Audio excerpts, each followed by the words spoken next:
Olá, muito bom dia. Muito obrigado mais uma vez pela sua companhia. Está começando mais uma edição do programa Agronegócio e você vai ver a partir de agora. Estados Unidos vetam a importação da carne brasileira pela formação de abscessos ou outras lesões causadas pela vacina da febre aftosa. Brasil poderá alcançar o status de livre de febre aftosa sem vacinação até o ano de 2021, iniciando o processo a partir do primeiro semestre de 2019. Perdas decorrentes da suspensão das exportações de carne in natura do Brasil para os Estados Unidos são intangíveis, com o impacto para a imagem do país sendo maior do que o impacto financeiro. O Ministério da Agricultura, Pecuária e Abastecimento, ele está revisando as normas de inspeção em frigoríficos para atender às exigências dos Estados Unidos. Bung prevê que o Brasil deverá levar a importação de trigo da Argentina neste ano para 4 milhões e 500 mil toneladas. E a colheita de milho com destino comercial na Argentina já chegou a quase 50%. O agronegócio está começando.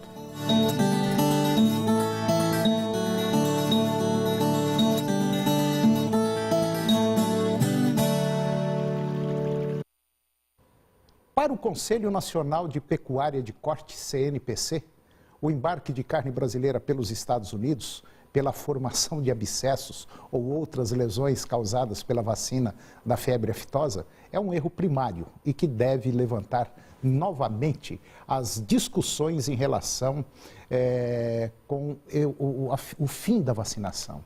O Brasil tem, em média, 118 milhões de cabeças em áreas onde a doença não é diagnosticada há mais de 4 anos e esse é o prazo estabelecido pela Panaftosa, que é o Centro Pan-Americano de Febre Aftosa. Lembrando que os grandes países em produção pecuária já não possuem mais a vacinação. O Brasil poderá alcançar o status de livre sem vacinação até 2021, iniciando o processo a partir do primeiro semestre de 2019 pelos estados do Acre e Rondônia. Além de propiciar ganhos aos produtores, o status de livre de vacinação também vai garantir acesso a mercados de melhor remuneração. O preço pago pela tonelada, por exemplo, da língua bovina ao Japão, pode chegar na casa de 20 mil dólares contra os 4 mil dólares ofertados por outros países que aceitam a entrada do produto com a vacina. As medidas para o controle de foco da doença foram atualizados, dispensando grandes matanças como ocorreram em outros anos. Hoje, a OIE recomenda a interdição no raio de 6 quilômetros do foco, abatendo somente os animais infectados. E depois, a vacinação perifocal da região, recuperando o status em apenas 6 meses. As perdas decorrentes da suspensão das exportações de carne in natura do Brasil para os Estados Unidos, elas são intangíveis, com um impacto mais para a imagem do país, sendo maior do que o financeiro. O Brasil não é grande exportador para o mercado norte-americano, mas a chancela dos Estados Unidos dava ao Brasil maior exportador global, possibilidade de conseguir entrar em mercados importantes para a carne in natura, como Japão, Coreia do Sul. Para a BIEC, por exemplo, que é a Associação Brasileira das Indústrias Exportadoras de Carnes, se olhar o aspecto financeiro, é importante para o Brasil, a receita gerada. Mas o prejuízo grande é o da imagem. Nós levamos muito tempo para conquistar esse mercado, porque ele é um passaporte para outros mercados. Os Estados Unidos suspenderam todas as importações de carne bovina in natura do Brasil, agora na última quinta-feira, dia 22, devido a recorrentes preocupações sobre sanidade de produtos. A suspensão será resolvida no curto prazo, uma vez que medidas corretivas já estão sendo tomadas. De janeiro a maio, as exportações de carne bovina in natura do Brasil para os Estados Unidos somaram 4,6 mil toneladas, o equivalente a 18,9 milhões de dólares. As exportações totais do Brasil de carne bovina, incluindo produto industrializado, são estimadas em cerca de 1,5 milhão de toneladas ano. O Brasil, que sempre foi um exportador relevante de carne industrializada aos Estados Unidos, conseguiu um acordo para exportar o produto in natura apenas no segundo semestre do ano passado, após vários anos de negociação. Os americanos prometeram agora liberar o produto brasileiro assim que o Brasil corrigir erros apontados pelo Departamento de Agricultura dos Estados Unidos em questões de saúde, sanitárias e outras relacionadas à saúde animal. E agora vamos ver como é que anda o tempo para hoje aqui no estado de Goiás. Teremos hoje para todo o estado tempo parcialmente nublado, sol entre poucas nuvens para a maioria dos municípios do nosso estado. Vamos conferir agora a temperatura para os principais municípios produtores de Goiás. Porangatu, 34 a máxima e 18 a mínima. Campos Belos, 33 a máxima e 22 a mínima. Ceres, 31 a máxima e 13 a mínima. Lusiânia, 28 a máxima e 16 a mínima. Jussara, 32 a máxima e 20 a mínima. Anápolis, 28 a máxima e 16 a mínima. Acreúna, 31 a máxima e 18 a mínima. Quirinópolis, 28 a máxima e 17 a mínima. Jataí, 28 a máxima e 14 a mínima. E Ipameri, 29 a máxima e 12 graus a temperatura mínima. E depois do intervalo, você vai ver que o Ministério da Agricultura, Pecuária e Abastecimento está revisando as normas de inspeção em frigoríficos para atender às exigências dos Estados Unidos. Bung prevê que o Brasil deverá elevar a importação de trigo da Argentina neste ano para 4,5 milhões de toneladas. E a colheita de milho com destino comercial na Argentina já chegou a quase 50%. Nós voltamos já.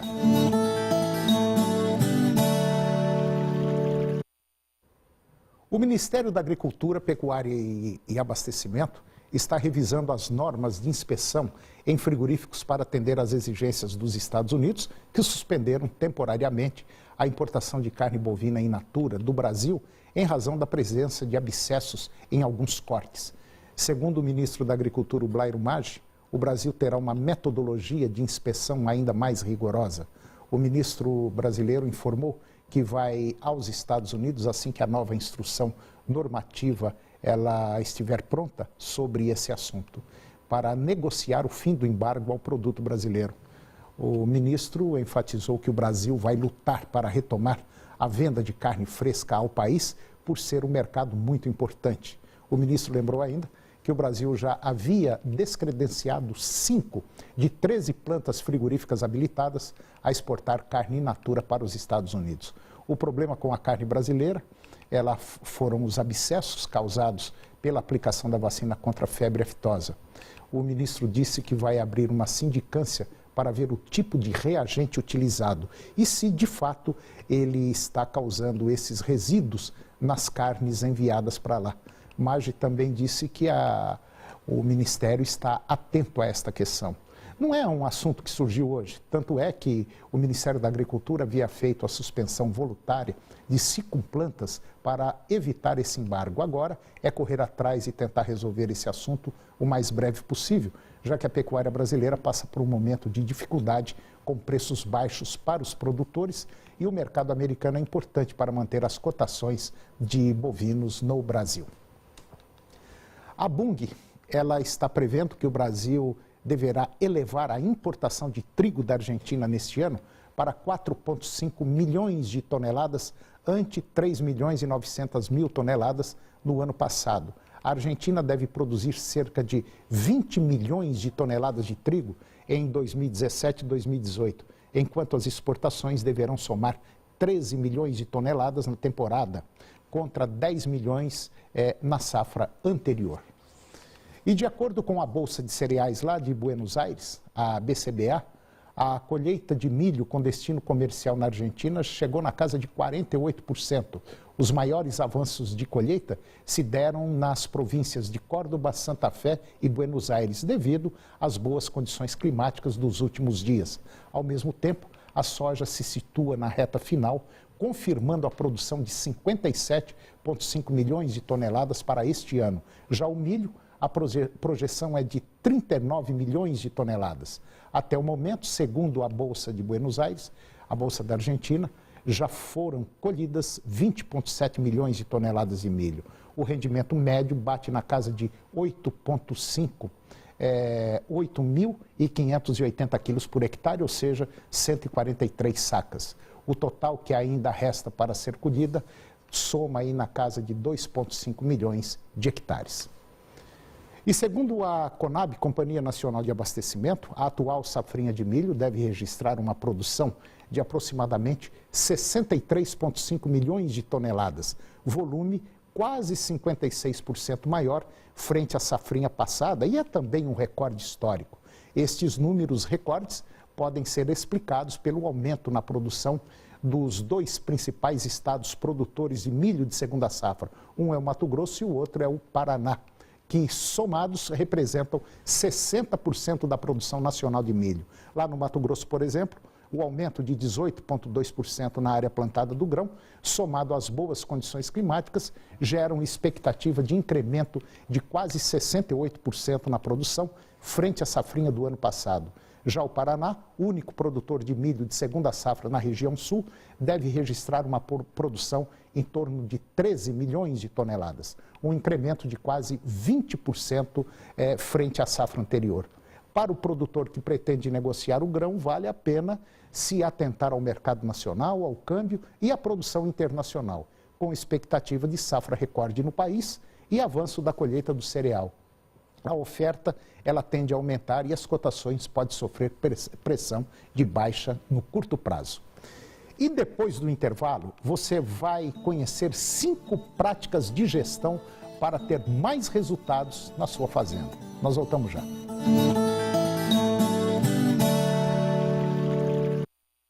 Eu vou conversar agora com Vasco Carvalho de Oliveira Neto.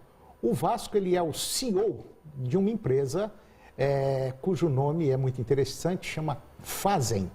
E nós vamos falar sobre gestão em propriedades rurais para ter mais resultados positivos. Vasco Carvalho Oliveira Neto, bom dia. Bom dia, Toninho. Tudo bom? Muito obrigado pelo convite. Ok, isso é um prazer tê-lo aqui.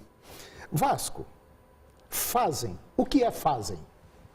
Fazem é uma empresa de pessoas que fazem. É uma empresa voltada para o fazendeiro e o nosso propósito é valorizar o fazendeiro vendendo insumos e levando para ele serviços para tornar ele mais produtivo. Através de lojas físicas, venda por telefone, vendedores e também internet. Bom, então uma loja real, uma empresa real e virtual ao mesmo tempo. E na verdade vocês vão fazer um pacote tanto de insumos quanto tecnológico, gestão, para o produtor, ou mais voltado para a pecuária. Isso. O nosso foco ele é efetivamente o pecuarista. É o pecuarista que está buscando se tecnificar, que hoje precisa cada vez mais buscar produtividade, rentabilidade, sustentabilidade num mercado de margens muito apertadas, né? E o pecuarista, de maneira geral, o setor pecuário de corte e também o de leite, é bem desorganizado ainda, né? Falta muito ainda, né? Bastante. No Brasil, nós temos hoje 5 milhões e 200 mil propriedades rurais, 2 milhões e 600 mil que tem alguma coisa de gado, né? Posso dizer que assim, você tem hoje por volta de 60, 70 mil fazendas que tem quase 50% do rebanho. E muitas delas têm como principal problema, efetivamente, uma gestão muito deficiente. Bom, você criou um material interessante voltado para a gestão. O que você fez, inclusive eu já recebi, achei interessante, são 5 práticas de gestão para ter mais resultados. Esse material que você fez, inclusive já está em nível Brasil, muita gente já recebeu. Qual é o objetivo disso aí, desse material? A Fazem vai ser lançada efetivamente em setembro. Sim. A gente está iniciando um trabalho de começar a plantar uma semente, de efetivamente trazer para o pecuarista uma visibilidade do que a gente entende de uma experiência profissional de outros setores, o que é relevante.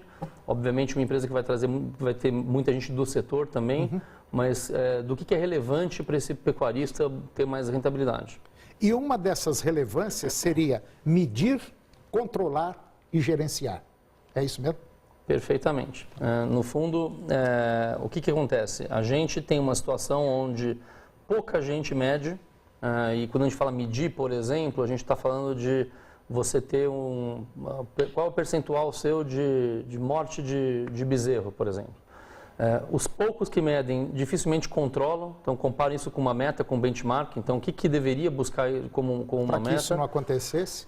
E quase ninguém de fato faz uma gestão adequada. Então, no fundo, esse é um processo evolutivo e a gente acabou trazendo nessa cartilha um pouco da experiência de outras empresas que eu passei e vim numa família que há mais de 100 anos está na pecuária também, do que a gente efetivamente tem que fazer e, sem dúvida alguma, medir, controlar e, por último, e mais importante, gerenciar é parte fundamental desse processo. Bom, e tem também o comprometimento e a disciplina do pecuarista, né? Sem dúvida. No fundo, eu conto um pouco de um projeto que a gente participou na minha empresa anterior e se você não tem do número 1 ou do dono da fazenda, de quem está ali efetivamente fazendo a gestão da equipe, um comprometimento total com esse processo de melhoria de gestão, isso não acontece. Não adianta achar que ele vai acontecer de baixo para cima. Concordo com você. Vasco, vamos para o intervalo comercial e depois a gente vai comentar um pouquinho mais sobre esses pontos importantes na área da gestão em propriedades rurais. É um minutinho só, a gente volta já.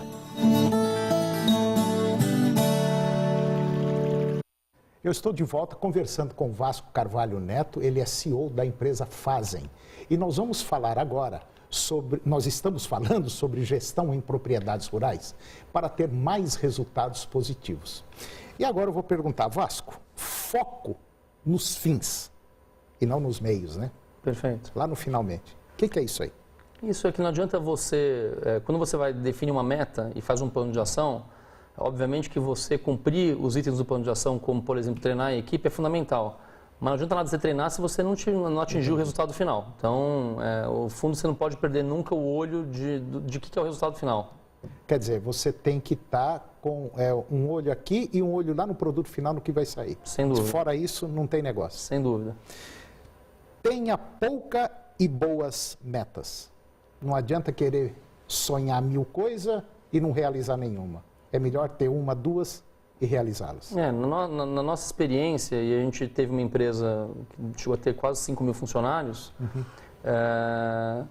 e você vai desdobrando as metas, e é muito importante que você tenha, no máximo, talvez 3 metas, para que você consiga, de fato, fazer a gestão. Porque medir, você pode medir até 20, mas gerir, de fato, que é tomar uma ação, não dá para gerir 20 metas. Não dá, não.